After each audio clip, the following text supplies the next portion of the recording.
Somebody getting in new or wanting to learn or wanting to do better than a previous project, how do you go about kind of systemizing it? 2-3 things, right? First, conceptualizing the project itself on paper.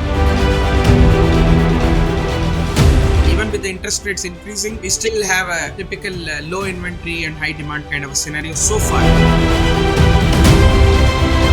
How shared ownership of responsibility is best out? What are all the challenges that are right now, despite having technology and not adopting it? To define that, I would like to even further mention quickly about the categories. How to sell and predict the cash flows. Builder do not know what is the average per square feet he will be able to get from the market over a period of project execution. You would advertise the starting range. 80-90% of the times that starting range is typically the 10% or 15% of the project. Target more customers to make sure that there is a consistent, predictable cash flows.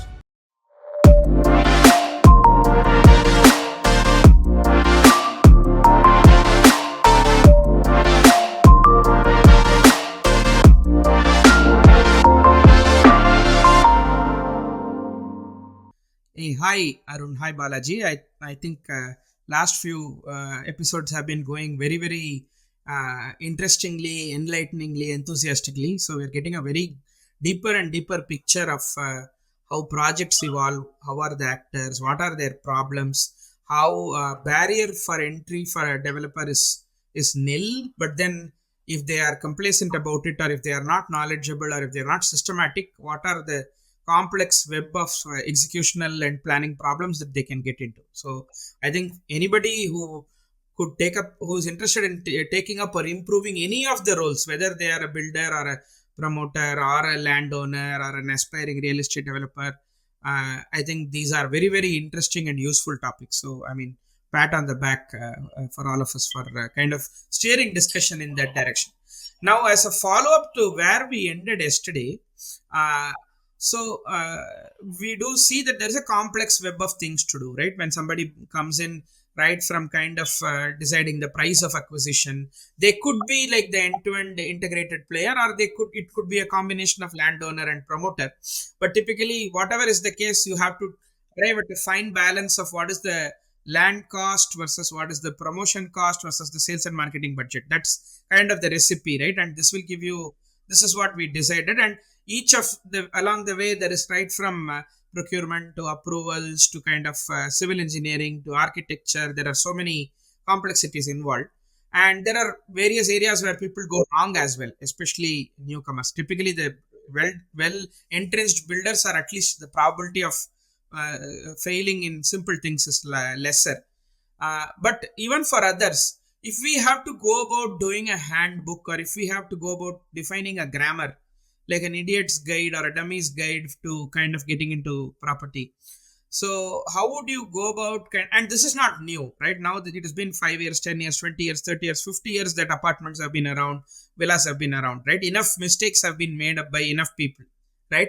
So so that you can learn, right, and not repeat it. So somebody getting in new or wanting to learn or wanting to do better than a previous project, how would you go about kind of systemizing? When I say systemizing, kind of codifying or coming up with a recipe or a playbook or an SOP or whatever for each of these, right? What are the angles you would kind of go about and do this? So 2-3 things, right? One is I would say first conceptualizing the project itself on paper, right? I do not know how many developers are doing it, but typically, if you see how do we conceptualize a project on paper, is very simple and direct, because few things are very straightforward. If you take into consideration the approval cost involved, right, the timeline for approval, and the construction period, and what the cost of construction. So this seems to be very fixed, irrespective of where you're developing, which geography you're developing, and things like that. More or less 5-10% here and there, almost everybody could be, we'll be able to predict. So with this only, the developer tend to go and decide whether he acquires land or he gets into a joint venture, right? Based on the capital available.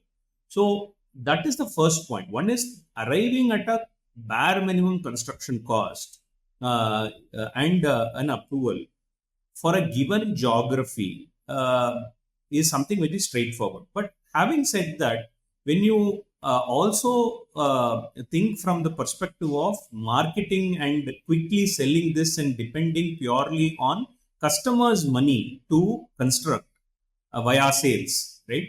Then what happens? Your differentiation comes only in your design, the construction period, and things like that. So it's a typical right balance between while getting into or probably getting kickstarting a conversation could be with a fixed template, or the brand with which you would like to project yourself among the customers, right? Okay, customers tend to look at me for this price bracket and this aspect of things, right? So we all look at Lodha or we all look at Hiranandani for certain price points, right? We are not looking at Hiranandani to give us the most affordable house, right? So or probably somebody like Casagrande, who probably are not trying to give us. Who's very specific about the middle income group, upper middle income group sort of a bracket, right? So typically, if you see all these dynamics, so a builder has to be very clear as to where I'm like to position myself in the market and where will I be identified by the buyers. Then from there, if you arrive at a fixed price for your construction cost and the approval cost, depending on the timeline what it takes, right? So this is where we get into a land. That is the first point, right? Second is, having done this, for the construction, does he have capital first and foremost, right? So, for instance, if construction is to 3,000 rupees per square feet or 2,500 rupees per square feet, could be relatively what developers tend to get into, right? So the cost of construction and things like that. So how to arrive at cost of construction is a separate topic. We can take that as a separate topic. Let me come to that later. But just let's assume that it's 2,500, 3,000 rupees per square feet. This 2,500, 3,000 rupees per square feet is very much proportional to the timeline what is also there in the head. Okay. So if the timeline is like inevitable, if it has to be a very definite timeline, right? To come to conclusion of 2,500 rupees or 3,000. That's where most of them fail, right? People usually predict that, hey, construction cost is only so much. But if the same construction happens over or beyond the specific timeline, the cost goes like rapidly high. It is construction plus kind of cost of delays, right? I mean, cost of financing, cost of delays, cost of errors, everything has to be factored, right? And like all fields, including IT or film production, you kind of learn to estimate for failure, right? Or learn to estimate for mistakes with experience, right? From versus kind of learning to estimate for a happy path, which is what newbies do. Absolutely. So this is the space where it is called as construction tech comes into play, right? So typically the entire project landscape gets more, collaboration, coordination, efficiency is brought about by the construction tech at various points.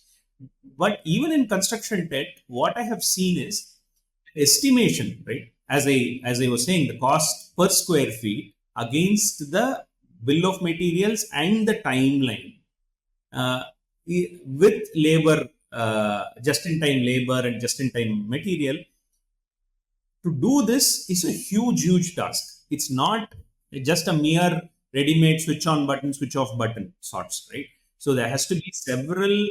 Just imagine if there are about 4 or 5 blocks, right? There has to be the civil engineer or the developer has to plan as to which block to start with first, so that there is no delay in terms of moving the material within the project. Because it's not easy. Just imagine the certain plot sizes are such that you have to really plan as to what is the first project to start or efficient to start in terms of construction from the construction point of view, right? and each block or and as you're doing that, is it enough to do one after the other or in parallel? Few sites would recommend efficiency in terms of parallel execution. That will give you certain efficiency in terms of cost and time, right?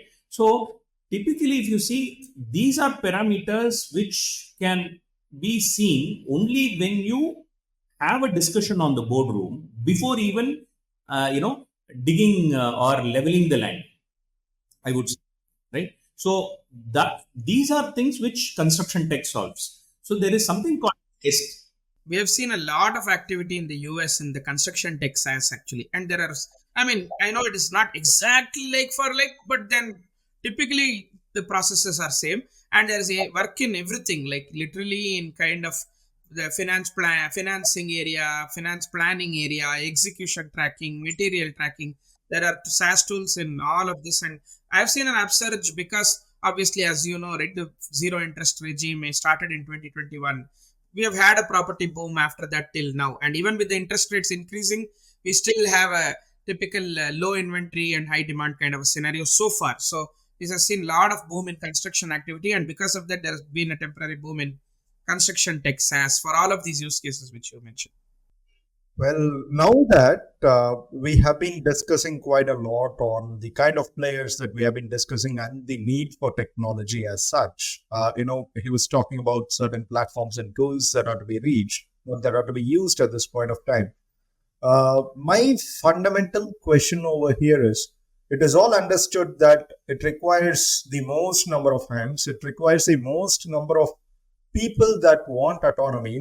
Let's consider a software company where you have one leadership and a peer and a set of peers. But here, in this industry altogether, it requires multiple leaderships to come into play for one project to be completed. And of course, the developer takes the lion's share. The developers talks about the credit, and that's something that we have been discussing even in the last episode. Now, given this, how the shared ownership of responsibility is bestowed, number one, and number two, what are all the challenges that are right now, despite having technology and not adopting it? How are we? I mean, how the industry has been circumventing all the while, and what is that is already available, and it is unaware for people. That's something. I see. Just to define that, I would like to even further mention quickly about the categories, right? So there is construction, which organizes, levels the play in terms of construction, right? Then there is a purchase department or inventory management itself, right? That itself is a huge gamut for them. Just-in-time material or preventing of wastage of material is very key to make sure that you are still on the right cost per square feet, right? So it is just not about execution. This is that, right? Third is, there is an accounting mechanism for all of this. Today, inside in India, the GST and GST filing is like inevitably at a flamboyant level. They've gotten everything formal in terms of all of these executions. So accounting also invariably have to be part of both the purchase and the construction tech, right? As in bringing accounts, you have to think from the cash inflow also, right? It's so far we spoke about the cash outflow, which is money going out and converting it as an asset, right? Buying materials, labors, and construction. So construction tech, purchase department to accounts. Now accounts, while they are spending, they would also start asking questions to sales and marketing towards inflow, which means a collection of things, right? So that's where, if you see, the collection department or the construction department the customer care department comes into play, right? How many of the customer care are able to convey quickly, right, a construction update and raise a demand note from the customer, thereby that payment from the customer is basically routed back to civil itself is a big efficiency track. Okay, so it is not good enough for a developer to just be smart in construction and not be smart in purchase. It is not good enough that somebody is like brilliant in purchase. Somebody might go to China, bring the entire lot of things, one shot, plan everything, right? But if there is wastage or if there is a time delay and things like that, he's going bust again. So just a side note question before we deviate too much, because then I'll forget the question because it's contextual. So for accounting, I know people use standard stuff like I don't know, Zoho or Tally and Tally, yeah. tons of them, right? We all know it. I think QuickBooks was there; it has left the country. But in India, for this whole ERP piece, right? Literally converting raw material into inventory, right? Typically, inventory is a home, but then it starts from raw material, construction raw material to. So this is done using typical ERP, or is there like real estate ERP which kind of tracks this whole raw material to kind of built home inventory workflow? Like typically, what is the stack that they use? At least mid to higher level builders. See, more likely builders will definitely have accounting software, Yeah, and 90% plus will have an accounting software. That's the yeah, almost 90%. And almost, I would say, about 40% of the developers might have something for their inventory management, okay, right? And probably 10% or of them might have something for construction or civil management. okay, And only, I would say, equal, I mean, those who are focusing on civil 10% may not focus on collection and thing. Everybody speaks of only lead management and things like that, which is yes, purely lead funneling up to sales. But post sale aspect of it in terms of collection and making sure collection is in proportion to the construction is like the most important thing in the execution, right? So there I don't see much of technology, one. And even globally, if you see, there is I don't see many of I don't see many platforms, or I've not seen one where they speak about the estimation itself, because yes, see, all of these execution comes against a budget which the builder or the team has arrived at, right? So to even feed in first that, right, against which only you will be able to monitor and see whether you're going, uh, you know, online or on tune or yeah, yeah, something like that, run rate and things like that. So if you see that, typically our architect would give, a structural engineer would give, and on paper they would have on the first day one, right? But there are not many builders who know that there is something called as estimation. correct, Okay. And they don't go and ask for a architect to come up with an estimation for him. Rather, they would just blindly ask for a simple design, correct, correct. which is no good, right? See, just because I'm showing a brilliant facade on the facade or exterior interior on the paper doesn't mean that it could translate into the with the same cost for me. That's why you see lot of builders who are at the tier 3, tier 4 level tend to not replicate what is there in paper also in terms of picture. The Yes, color would change, there is a quality difference and things like that. That is purely because the entry barrier is zero, and the builder do not have the basic sense of estimating the project before entering the project. He thinks it's all about there's a construction contract and there is an architect who designs. I merely have to coordinate all these things. If that happens, then there is no superhero who comes in and do all of this, right?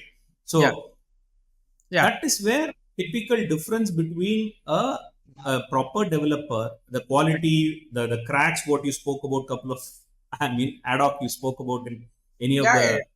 Very common. episodes. Yeah, these are tend to come only purely because there is no proper coordination from the estimation to the sales. Okay. So as you plan this only, you have to be very clear as to what your sales timeline is, right? With this only, if you predict your sales timeline, that is good. But I would say 80% of the developers don't do this. 80% of the developers blindly go about fixing an MRP one side, which means outside in. As long as there are 5, 6, 7 people around me, quote X cost, X MRP, then I also charge the same MRP Yeah, yeah, and yeah. start the way, Yeah, yeah, it is right? very we call it tribal, right? We call it a very tribal approach to pricing. Like others are doing, so this is what I'll kind of move towards. So once, so these sort of whichever company is actually having these departments, and it's just not about these departments. Each department has to have some sort of a monitoring perspective, and all of these monitoring has to get coordinated. So how is all of these things can be coordinated? Unfortunately, there is a huge missing piece. In spite of tech, whatever I spoken about, in spite of all of these, the decisions in real time is unable to be unable is because the if you see the construction progress or everything happens at up for a particular block or a unit or things like that, right? So it is against a home or against a building. Similar ways, procurement is also towards the construction progress, right? You don't procure everything on day one. So he or she or has also has to procure on based on the construction progress vis-a-vis money in the bank, right? So there also you see as to for which home we have collected money is what we have to spend, right? Assuming in I have 100 houses and I have 40 houses who paid money and 60 houses yet to pay money. And if I start procuring for 60, then I'm wrong. And if I start procuring for 40 who have not paid is wrong, right? So these are the procurement challenges. So which means procurement also invariably becomes an accounting job where they start have to understand which all homes have basically paid money. Again, it has to be tracked at a unit level. Now, having done this, where is the all these things are pointing to this collection, which means the collection has to happen against a unit home. Imagine the collection for collection, most of the builders typically fail here because there is a just imagine there is a construction progress which has happened. First slab is done. Okay. Now I have to take a picture, send this to show it to customer and collect money. How fast can I do this? Can I do it in 5 minutes or can I do it in 15 days is the challenge today. Okay. So I have finished the construction. For me, the civil guy takes a picture, goes to the MD. MD says, yes, raise X demand. Then it goes to the customer care. Customer care is not optimized or not organized to prepare a demand note quickly. Send it on the same day and raise a demand and make the customer be informed prior and make the money come next day. That is not happening. Rather, it goes very seamlessly. Thereby, there is a 15-20 day gap between the progress of construction and the customer acknowledging and starting to pay money. This With is a lot of bare minimum. with a lot of friction. It's the opposite of seamlessly. Seamlessly is like smooth, yeah, with a lot of friction, with a lot of hurdles. Yeah. Yeah, lot of hurt, right? So this 15-20 days is minimum. There are builders who go on to not know how to handle or how to prepare a customer to be ready for the slab payment. So there are times, most of the times, like 60% of the lower tier builders then go on to wait for 30 days, 45 days, and then the buyer would not have gone to the bank already, which means the bank is not prepared. Then he goes all around and collects that money in 60 days, which means till that 60 days, 90 days, the construction is not happening, which means labor is not going to stick with you, right? The purchase department who's going to pay money for. And usually this is never for, if it's apartment, it's not for one house. It is for at least 5 homes or 10 homes at a time. So everything is 5x, 10x, the whole cost of delay. And the basic thing is for the developer is estimation for the developer would have happened at scale, right? Which means I would be able to purchase for X number of houses. So thereby I'll be able to procure materials at this cost. But today the collection is like, it's not happening to that tune, which means sales is like happening very slow or not to the tune of my estimation. Then that means my cash flow is going to hit. If my cash flow is going to hit and further if the cash flow is also good, right? The time delay towards the customer making payment is also getting delayed, impactful. So these are the parameters with which the developer starts moving. So how are these things going to happen is it's not good enough to have construction tech. It's not good enough to have an accounting. software. It's not good enough to have a purchase department, right? So that's where I'm coming to answer what Badri asked, right? What all exists? So people tend to think of a holy. So as soon as as we speak about this, we think of a holistic ERP, right, for the company. But unfortunately, you don't have. I mean, most of the developers don't have everybody on roll, right? Which implementing an ERP is not going to be that easy, Correct. Exactly. Yeah. right? Exactly. So that is where the challenge of a real estate ERP does exist. I mean, they do exist. Yes, and CRM sorts of things which exist, which can maximum speak about the customer journey, right? The accounting software maximum speaks about the inflow outflow of things. Maximum they could talk about the invoicing and inventory some sorts, right? But there is a purchase angle to it, purchase department to it, tracking inventory, theft of inventory, wastage of inventory. How do they monitor? So all of this comes under purchase management. And after purchase management, there is a civil side of things, which is like how to monitor labor. Is it going as per my design? Is it have the architect come every stage and approved? Have the structural engineer come and every stage and approved? Right? Is there a delay because of material, labor, or anything else? Weather would play a spoil sport. So how do I refactor it? So all of these come under civil side, right? So at least if you see, there are 3, 4, 5 things here, right? To within an enterprise to talk to seamlessly to each other, and also all of them have to real time talk against an inventory with reference to an inventory. Okay. That is what is missing. They might probably talk to each other, but are they talking in reference to a particular house or particular floor? It's a big question. If they're not talking about it, then the efficiency is definitely going to have a fault. Yes. Right? Yes. That's where it is. A P&L for a house is very important. Yeah, you're not amortizing costs. You're not amortizing time and effort at a home level. So you're not going to be able to calculate proper P&L at a home level also. And you're probably going to be, and if you're not measuring it, you're going to suffer. You're losing time and money. So that is the assumption everybody should take, right? If they're not measuring it, then they're probably bleeding. So all these things, if you see, everything points to something called as right time to sell or right pace to sell. So how that is a topic which I would like to very clearly touch upon, or probably I am expert in, is that sales and marketing, how to sell very clearly and predictably and predict the cash flows better, right? So that is a key thing. Once you are able to, just like how you estimate the cost of construction, there is also another scheme which before even kickstarting a project we need to aware is that what is the consistency of sales which we are looking at, right? So to arrive at a good margin, you might, as a company, we might need X square feet rate, right? So, but unfortunately, most of the times that X square feet rate cannot happen on day one. The market may not take it because you are like at zero level and things like that. So there is an averaging of price has to happen. So you might start low with certain MRP and then you sell later at a different MRP, right? During the course of construction. That's the average of this is what the ideal MRP for the developer.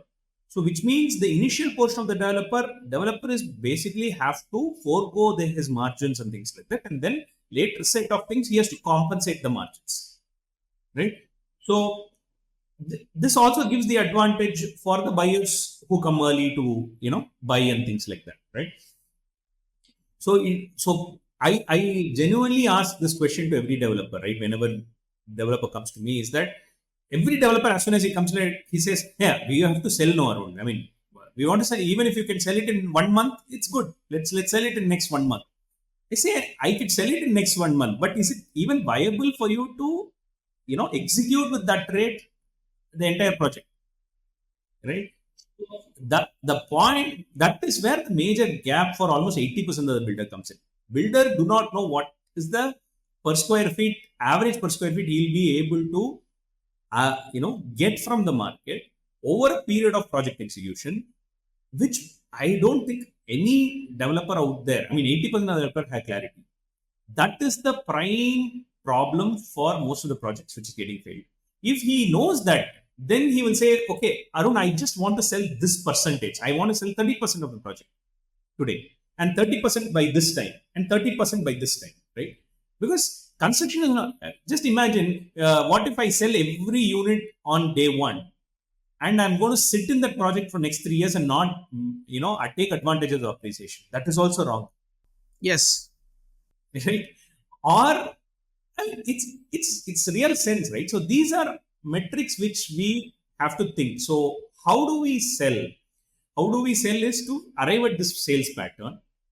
So whilst arriving at the sales pattern, somebody says that I have to do 40% in my first quarter of project launch, and then remaining for 40% probably over a period of mid zone, and then the final leg of 20%, right?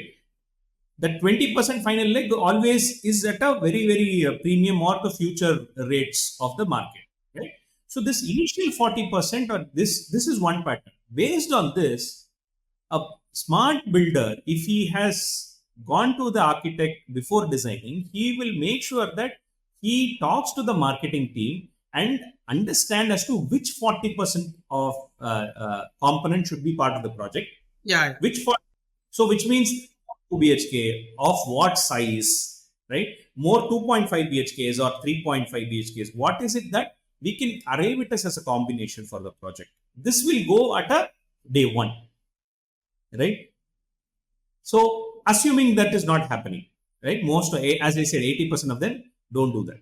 It's always like, everything is done, dusted, and that's when normally things come to the market. Having come there, most of them, what they do is they start advertising the project as the communication, right? Hey, I'm launching this project as a full page ad and put it in all the real estate portals, all the radios, TV channels, everywhere. I say that, hey, in this location, I'm coming up with some 500 unit apartment with such facade and such amenities and things like that, right? So immediately, what will be the price point there? You would advertise the starting range. Yes. But 80-90% of the times, that starting range is typically the 10% or 15% of the project. Yes. But how much you would like to sell at bare minimum is 40%. And where is the cash flow or cash max is going to happen is at the 40%, the mid tiers, right? So typically the starting range, there is a mid component of 2 bedrooms or 2.5 bedrooms, and then there are 3 bedrooms and larger 3 bedrooms. So this larger 3 bedrooms will be about 10-20%. The smaller 1 bedrooms or studio apartments will be smaller in number. The mid seems to be the 70% at least, 60+%. So with 60%, how would I target? This starting range has a different target group. The 60% of size has different target group. This larger 3 bedrooms have a different target group. But what I do, I talk to the entire world and go on to put an advertisement, and there is a huge rush for the starting range. Yes. Thinking that they would probably get the middle range because you have blown your elevation on as the aspiration. You've blown the amenities as aspiration. You always speak from the communication angle, the mid range, the maximum best range, right? You speak about the ultimate 3 bedroom, the look from the balcony and XYZ. But what do you say? The starting range. So typically what happens, there'll be a lot of wastage in terms of leads. Yes. So the way with which they market itself. So this what happens, there's a huge rush of eyeballs which will excite the builder to kickstart construction even before sale. Then ultimately in a span of 60-90 days, he will realize that hey, there was a rush and there is nothing happening in terms of sale and I'm unable to collect, but I have started construction. Then I will stop the construction after 3 months. Yes. Now in next 3, 4, 5 months, then the builder is like of mindset as to what am I doing? Is the market bad? Right? He himself is, market is not talking to me. Right? There is a huge rush, but people are not buying. But the problem is they have not figured out as to what to market to who. Right? Otherwise, so these are the primary issues. So there are huge tech which has to get involved at the sales and marketing level to target more customers to make sure that there is a consistent, predictable cash flows, right? Based on this, when if all of these things are happening at a unit level, even I spoke about unit level, correct? Targeting at a unit level. So which means if more 2 BHK with the size of 1,000 square feet and it's costing X rupees with an X loan amount as probable, then that is the target. A middle income who's working here, probably doing this, and then our tonality and aspects of it starts focusing on the geography with which we focus. The more we go closer to them, then our initial sales of 40% comes from them. Thereby, there is not much of cancellation later. Because of that, there is a predictability of collection. Because there is a predictability of collection, there is a good progress in construction. Because there is good progress in construction, you will be able to match your estimation in terms of cost, price of cost, right? So this entire scheme, a developer has to manage and take decisions real time every day. I don't know how many developers are even equipped to understand this many departments and these many engineerings, right? Architecture is specialized industry. Civil engineering is a specialized industry, professional industry, right? A structural engineer is a different aspect. Accounting, finance, purchase departments, sales and marketing, communications, right? Customer care. If these many aspects, if a developer is not 360-degree aware, right, it's going to be very tough for him to scale. Only when he becomes expert of all these departments and he is able to optimize, that's when a developer would be able to, you'll see more developers doing parallelly more than 3-4 projects. Otherwise, you will see one project wonder, one project, one city wonder sort of builders. Most of the builders not like that, go one project after one project. They take their own sweet time. I mean, that's safe also, that is focused, good. I'm not denying. But why we see so many people come in, go out, or probably stick as one project wonder or not go beyond one project at a time is predominantly because of this reason, this magnitude of reason. Okay, we'll take a pause there because this is going into a specialized area. So I would like to probably take a pause here because there's been a lot of information. We started at different areas of systemization and tech, and then started zoning a little bit into kind of marketing mix and kind of sales and marketing driven project planning or execution or optimization. I do want to zone in probably in the next episode a little bit more with examples. We don't need named examples, but examples where you've taken a very non-blanket approach, right? Like an unconventional approach, not being very typical and kind of saying from 10 lakhs onwards or from 30 lakhs onwards, and then kind of bring a lot of leads which don't kind of convert. How did you kind of probably do tailored marketing and kind of apply to different kind of customer groups for a specific? How does somebody do that in practice actually? With tech, without tech, with conventional marketing, paid sources like radio or physical ads, or with tech, that's up to you. But we would like to zone in deeper on a particular example where you kind of took this approach against the grain of not kind of advertising a typical like from this much onwards, and instead did something more scientific and targeted and kind of reduced wastage, and were able to show like a 2x 3x faster time to market by taking that approach. That would be very useful for our builder friends and broker friends kind of watching this podcast. That would be very actionable for them actually, as to what not to do, what to do, and stuff like that. So yeah, that would be, I think that would be a good segue instead of like kind of because today has been pretty information heavy, hopefully, like always. But we also don't want to like give like indigestible high levels of information, right? It should be probably like give them time to think and kind of come with questions or comments as well. So yeah, I still find it surface level though. Yeah, I mean, Balaji. things inside out, observing things inside out, I still find it surface level though, and that's one of the reasons why I'm pretty much taking a back seat and being an observant, because I'm learning quite a lot over here in terms of what goes behind the scenes when it comes to getting the project out. Am I pushing a lot of what I know? It's pretty modulated. I would probably like like when you started getting into sales and marketing tech itself today, I wanted to kind of cut off, but it would have been a little too short. But I think we'll reiterate and again start from the basics on the whole sales and marketing thing and how to kind of take that mix and how to be more tailored. We'll probably repeat probably last 5 minutes in it tomorrow.